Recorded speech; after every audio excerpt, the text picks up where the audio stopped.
Charlie's neck indeed did stop the bullet. What I can tell you is we also received a tip from somebody within Turning Point USA that the night before he died, I know for a fact he messaged a donor and he messaged somebody at Turning Point USA.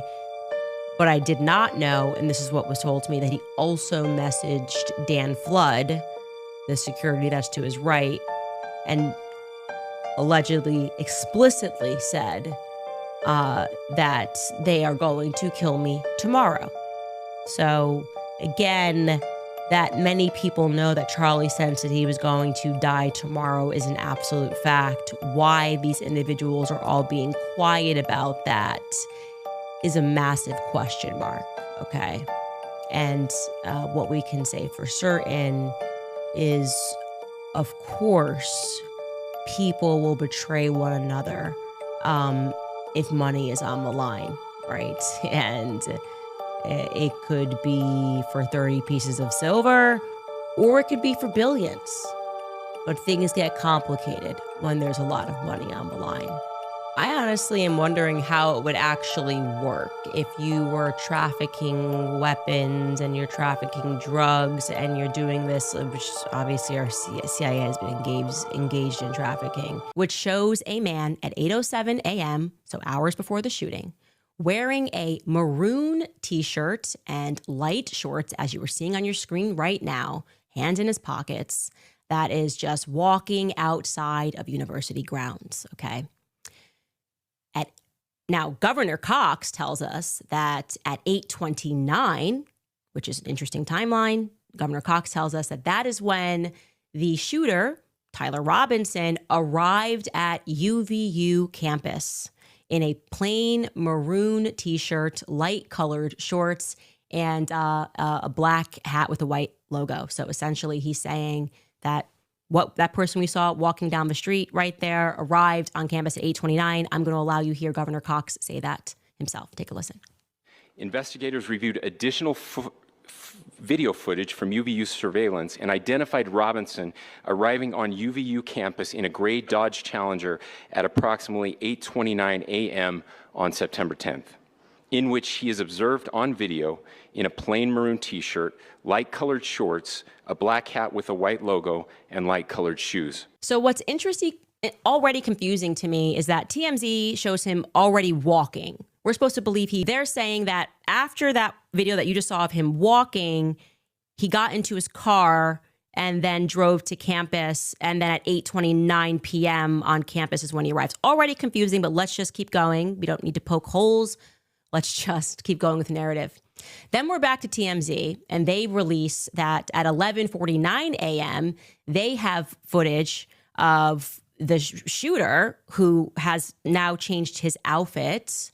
We're supposed to gather that, again, on a doorbell cam, and he's in a different outfit. So this is 11:49 a.m. Charlie Kirk has not yet been shot. Take a look at this, okay? And for those of you that are listening to this on audio, you are going to see someone who appears to be limping, okay? So maybe he changed his outfit at some point and now he's limping. And the idea that we're seeing floated is that he's limping because he's holding the gun in his pants, okay?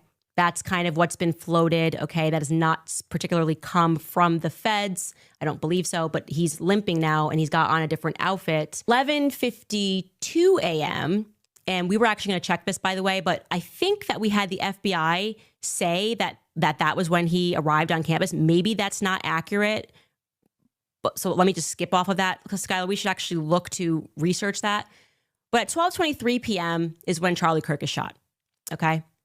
And 12:23 p.m. is when in that same minute is when we have footage that shows us that as the crowd ducks, and it's blurry, the shooter runs across the rooftop. I'm going to tell you why that's significant. So 12:23, Charlie Kirk is shot, and we are going to have an angle of that and the image of the black person in black rather, that is running across the rooftop. Take a look at this. They're down, clearly. And right away, look at that, okay? And we have another, so the footage shows us, there's another actually clip that I was looking for, Skylar, there, that it actually shows him running across the rooftop. You guys may have seen it. The reason why that footage is problematic, as you start to see them ducking and then you see the shooter immediately start moving across the rooftop, is that their narrative is that he disassembled the gun and then started running. So that's a bit confusing to us of how he was able to do that so quickly. An unbelievable amount of hunters, guns, people that reached out to me and said, that just didn't happen. They have, exactly as Michael said, that did not happen. There is no way that happened. That cannot be accurate. Then, and this is obviously the craziest part of everything, we have Decoy Boy, right? So it happens and suddenly this guy, George Zinn, gets arrested. Charlie's neck indeed did stop the bullet without question, okay? And this is going to dispel a lot of theories that are out there. And I'm telling you this 100%. Charlie Kirk was shot from the front and the bullet did not exit. And at least a fragment of the bullet was recovered from his neck. And I'm going to tell you exactly where it was recovered from. I have fact-checked this information from multiple sources now. I've actually been sitting on this for a little bit over a week. Right around here. So think about almost in line with your shoulder blade right in the center. Now, why is that helpful? Because it gives us a bullet trajectory, okay? It went in here where you saw that, and it was stopped, and a fragment was pulled from this behemoth of an organization that it became. No, he had no real degree of fame. I think that's fair. But he was required to have security on him at all times. That was orchestrated. His security, Schaefer security, was orchestrated by Bill Montgomery. He has since passed, the late Bill Montgomery, and he was from the military. He founded Turning Point USA with Charlie. Charlie wanted to go to West Point and then instead started Turning Point USA when he was 18 years old. Thinking about that, the security, him texting saying, I'm not allowed to go anywhere, I feel so important, I think was the exact message. That to me is objectively weird in retrospect. Wasn't weird at the time, it's weird now. And it makes me think that Charlie may have been marked since he was a child. We've discussed these GATE programs that they have in school. And I just think on the basis of what he told me, that when he was really young, they wanted to drug him, but his mother said no, and he was really grateful for that. And instead, they decided that they could send him to this X-Men school. That's the best way I can describe it. I would certainly, by the way, for you internet sleuths, I'd like to find out which school Charlie had to attend. So he was pulled out of the regular school he was attending, and he had to go to some special school for the gifted, like he was an X-Man. And I am of the opinion, it's an opinion, I'm allowed to have it, it's obviously not a fact, but I am of the opinion, based on the discussions I had with him, that he's been monitored since. That his test scores, whatever the score, every test they probably did on him, he was off the charts, and they wanted to make sure that he was being watched. That's my theory in general on all kids that are in extraordinary and GATE type programs. Maybe we should be training our kids to get like an 85% on the test. At most, before the government agents are going to swoop in and go, who is this genius child, you know? And a lot of weird things used to happen to Charlie. He would go on runs. I think I told you guys this after sundown. And when he was running, street lights would go out. It was like he was a burst of energy, like he was a lightning bolt or something. So to slow this down for you, there are, just in general, all of these inexplicable state of command. Now they find this massive tunnel and, oh, wait, why are military commanders and high up people in the military in pictures with El Chapo? What's going on here? I'm going to pause here to let you see an old news clip regarding this explosive discovery that Harry made. The tunnel was called one of the most sophisticated drug smuggling schemes authorities have ever seen. Using jackhammers and torches, federal agents broke into the concrete reinforced tunnel at a warehouse in Douglas, Arizona. 30 feet underground, agents walked for 100 yards through the 5-foot-high tunnel. It took them under the Mexican border to a house in Agua Prieta. There, they found an air compressor, a sump pump, a small trolley car, and a hydraulic jack. It was used to lift up the floor inside the living room of the house, where the smugglers would start their illegal trip to the U.S. Authorities said when the tunnel wasn't being used for drug running, the smugglers would flood it with water. Let's say we came over here with some technology trying to detect this. It would look like an underground stream if it was flooded. Federal agents said the tunnel cost at least $1 million to build and had probably been in operation for 6 months to a year. Last November, customs agents received a tip that a sophisticated tunnel was being used to funnel cocaine into the United States. This type of tunnel is not an amateur operation. It's a highly sophisticated engineering feat that took place. Mexican authorities were also involved in the investigation and the raid. Earlier this month, police seized 2,000 pounds of cocaine, which they said came into the U.S. through the tunnel. The drugs were headed for Southern California. And what's not said in that news clip is there were pictures of United States military men in that house. What happens next is predictable given what we now know. Harry's superiors take the credit for the bust, and he's going to continue what happens. I'm going to, again, quote him verbatim. Quote, "On the surface, I was given a small reward, an Army medal. I have the write-ups for those awards mentioning me and my critical role in this mission's success.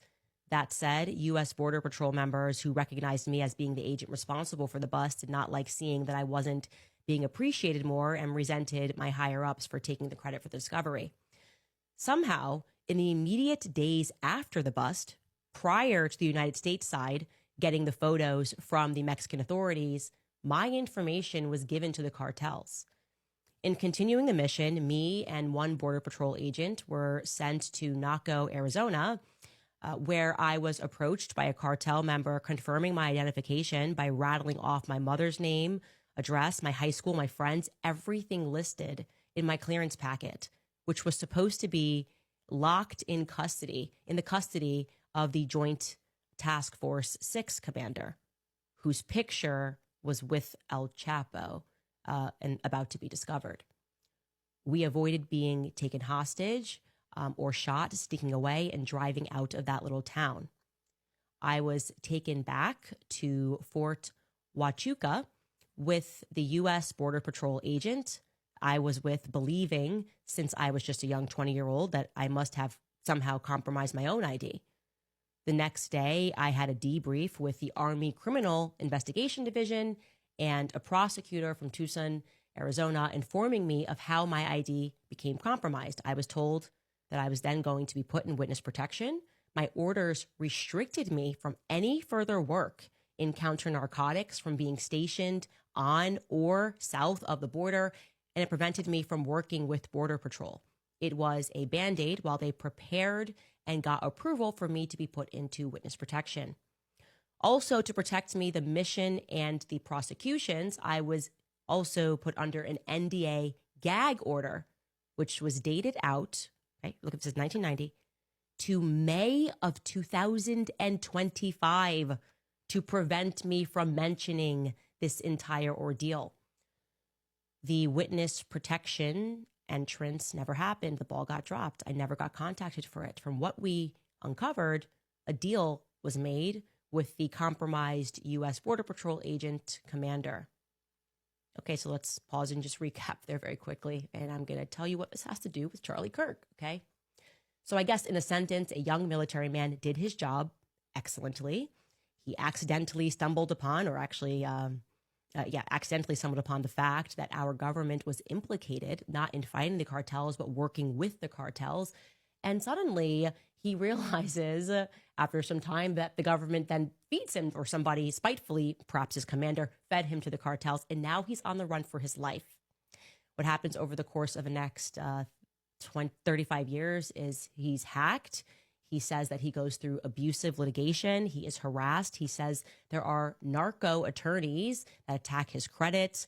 He has police records, by the way, for all of this. He has presented evidence for this. But throughout a certain point in time, these police records were virtually disappeared. He had been reporting that hitmen were coming after him. He had names.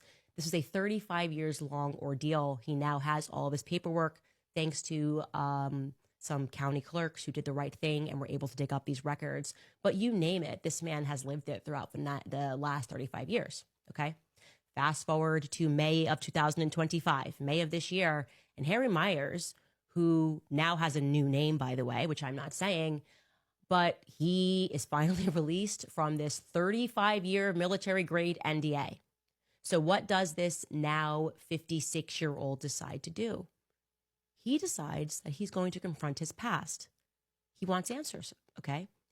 He wants to know why he was never protected. He wants to know if the FBI had been informed, and if so, which they were supposed to be, why they didn't do their job. Why didn't they protect Harry? He was working for the military and he did his job. He makes up his mind that he's going to deal with this in person. He is going to travel from his home in Washington back down to the very base where this all began, right? To Fort Huachuca, in Arizona. He's going to revisit the past. He's going to get these answers. He books himself to stay in a hotel on the base, a military hotel known as Candlewood Suites. And this is on the evening of September 8th. I want you to remember that, okay? He has been so thorough. He has sent me timestamps, bookings, reservations, went through his call logs. I was like, I want you to pinpoint when everything happened. So he gets to the Candlewood Suites at approximately, on September 8th, 5:37 p.m., checks into the hotel. And you can imagine he's a person that pays a lot of attention to his surroundings, right? When the cartels are after you and your family and you are compelled to change your name, you pay attention to your surroundings to see if anybody looks shady. What he notices is somebody who is special forces in the lobby. He said, you just know when you're dealing with a special forces guy. And he is in the lobby, and a young woman, comes down thereafter. That young woman, who at the time he did not recognize, is with him. They kind of fluff around in the lobby while he's checking in. He's on the phone with his wife. And thereafter, the two of them get into a green pickup truck and they drive off. Okay. The next morning, now we're September 9th, he wakes up at around 5:30 a.m. in the morning because he wants to see the sunrise. He says that he then fails at finding the Army Criminal Investigations Department. So he drives off base, just a little ways off base, to get some coffee in Sierra Vista. While getting that coffee, he runs into some soldiers. Again, this is just all God at this point, who happen to be wearing 10th Mountain Division patches. And he's like, that's my old unit. What's going on here? Like that, he thinks his unit's gone. Nothing's going on with this unit for a long time. That it's been torn apart, or I don't know what the military expression is for that. He strikes up a conversation with these young guys, and they tell him, "Oh no, the old Joint Task Force 6 is now being continued, and it's known as JTF, Joint Task Force Southern Border." Now, for those of you who are like me who don't know, like literally what it sounds like, Joint Task Force, meaning like you can get the Army, Navy, everybody kind of working together on something. And they're like, yeah, it's now JTF Southern Border. And they give him directions of how he can actually get to the new command center. They tell them that they're actually currently borrowing a building down there.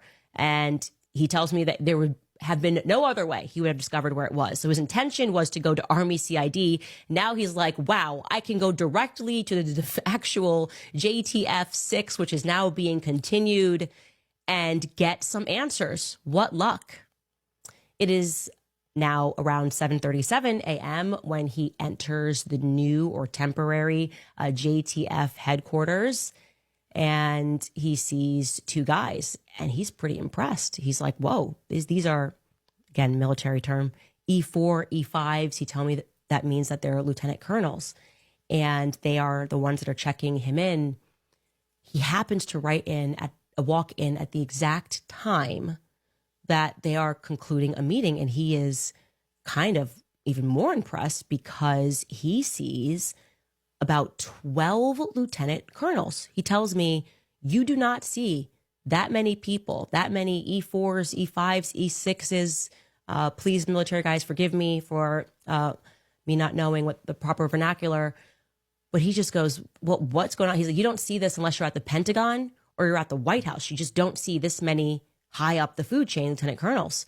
He's going, man, this is a pretty important meeting. And then he sees 3 men walk out, one of which is the person he identifies as the person that's the center of the action, right? He said you could just tell this is the most important person. And he has gray hair. He's got glasses. I believe he said that he's about 5'10". And at this point, he sees that the person that is with him, and he said, certain that the person that is with him is Brian Harpole. Yeah. Okay. Oh, it's about to get even more interesting. So, and again, I'm going to say allegedly because I wasn't there, but I have spoken to this guy and I very much trust what he is saying. I think he is very credible. Okay. So he sees Brian Harpole come out, this older guy, and he has, what then happens is first the guys that are checking him in are friendly. He explains to them, yeah, this is what happened to me. I just want to speak to somebody. They're like, yeah, let me help you. Then all of a sudden, after Brian, who he believes to be Brian Harpole, who he's not obviously recognized at that time, he would not have known that was Brian Harpole, but he remembers him, obviously, because then the biggest political assassination since JFK happens. Suddenly, somebody hits the panic button. And 2 captains come out and they escort him out of the building and they begin what becomes a 7-hour interrogation. Okay. They think he's a spy. How did you rumble this meeting? How did you know this meeting was taking place? He's being asked a bunch of questions. They're putting pressure on him. They're gaslighting him. I actually want to, if you give me a second, I want to read exactly what he messaged me about what took place. Just it's incredible. It's actually just incredible how he describes what their strategy here of attempting to gaslight him into believing that he was a spy or that he was working for somebody. And he's like, no, I'm just here over an incident that happened 35 years ago. I'm trying to get answers regarding it. And they're putting pressure on him. I'm going to write this verbatim. He says he's being interrogated. He is, quote, being accused of being a bomb threat because I was special forces in the military, EOD in the military. They then attempted to try to gaslight me to see if they could angle an accusation of me being a threat to others or myself. When all of that fell flat, they then conferenced with base commander after I assumed they verified that I was not there to spy on that particular meeting.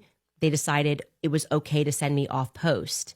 That's when I drove a Tucson. I got a room. The next morning, I turned in my rental car. I got on a plane back home, and I had to stop in Salt Lake.